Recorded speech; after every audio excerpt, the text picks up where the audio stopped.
My pulse raced at the astounding accomplishments of the mercenary known as Demon Lord. I forgot about my job and read everything I had on hand. Around the time Demon Lord received his nickname, South Belka showed signs of weariness regarding the war. Because the region was set up as a defense line to protect the birthplace of Belka in the north, the people's dissatisfaction had reached a climax. The cities declared themselves demilitarized and peacefully surrendered to the Allied forces.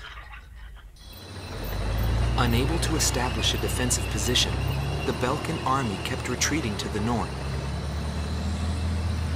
The end of the war was fast approaching. I was given an opportunity to interview the former aces of the Balkan Air Force.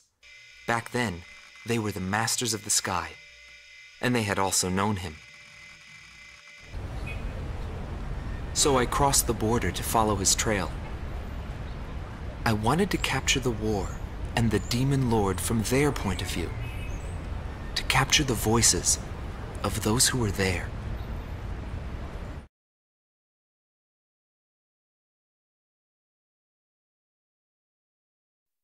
Bernard Schmidt, a man with the eyes of an owl. Grun Team Commander, former member of the Balkan Air Force. 10th Air Division, 8th Tactical Fighter Squadron. Fighting with distinguished service on the battlefield, he earned the title of Ace with his uncanny ability to adapt quickly to the flow of battle. I had a bad feeling while I was flying towards the round table. Why were they having problems down in 2 mercenaries? I figured it was just temporary chaos and it'd be over by the time I got there.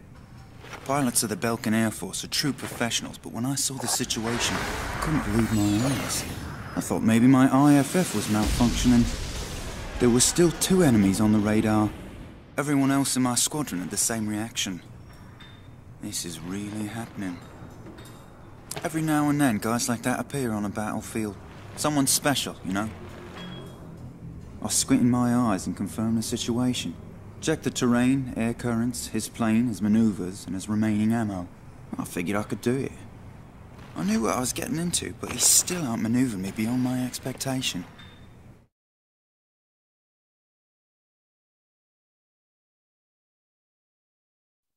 Gelb Teams Number 2, former member of the Balkan Air Force. 5th Air Division, 23rd Tactical Fighter Squadron. Rainer Altman.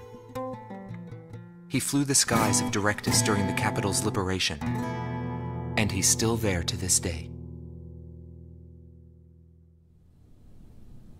I met him above this very sky.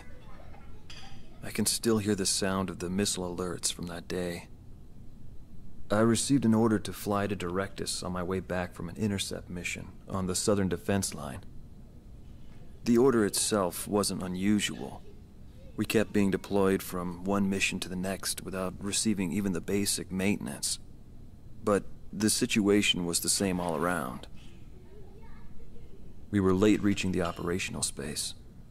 The station squadrons had already retreated, and warning bells were going off in the city. And the people were looking up to his plane, high above the sky. It felt like he could see right through me. He was always one step ahead of me. He matched every combat maneuver I made until I used up every trick in the book.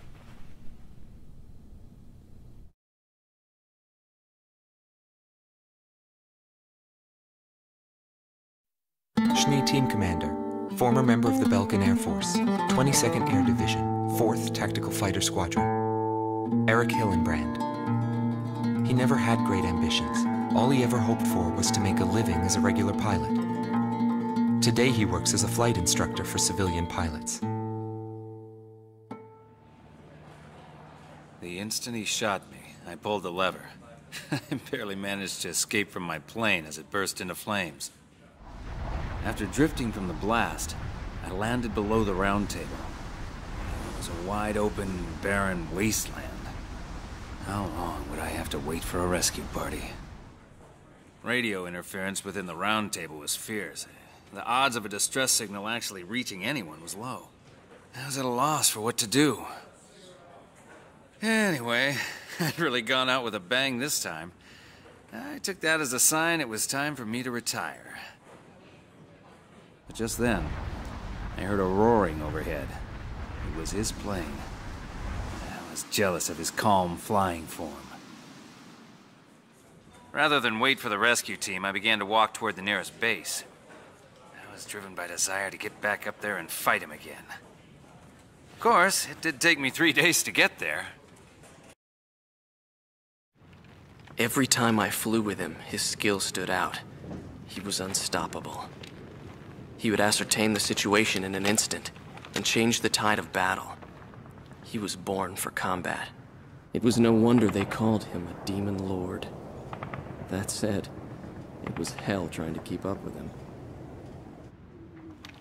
Before long, everyone had taken notice of him. More and more would show up to watch him go off on sortie.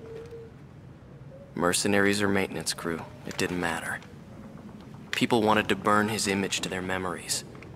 Hell, they weren't the only ones.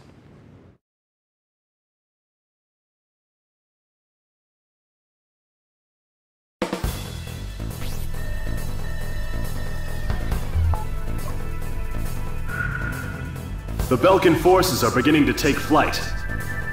The industrial city of Hoffnung is crucial to the enemy's industrial strategy and the heart of its war productions. The Allied forces have decided that all Belkan war production must be stopped to expedite the end of the war, and has requested our participation in this operation. The operation will primarily involve the bombing of ground facilities by the Allied forces' bombers. Your mission is to support those bombers and attack enemy facilities. We have achieved near total air supremacy over the target area, but don't let your guard down. There may still be sporadic resistance.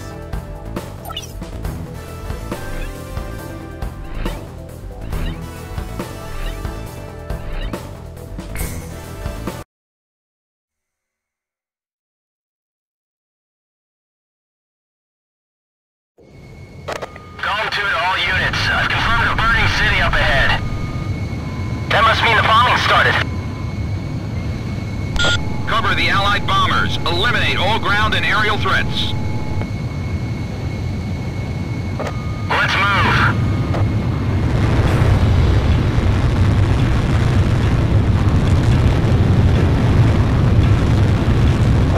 To all bombers, remove Belka's ability to counterattack.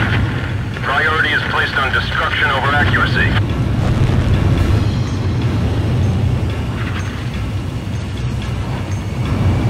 Initiate bombing sequence. Drop them all.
Nobody knew why they were fighting anymore.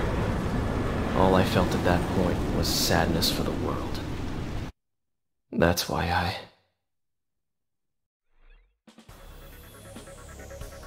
Pursued by Allied forces, the Belkan forces have taken flight, abandoning Hoffnung. Without military production capabilities, Belka is in a bind. We were also able to confiscate samples of what seemed to be experimental weapons from the abandoned war factories, before Belka had time to use them.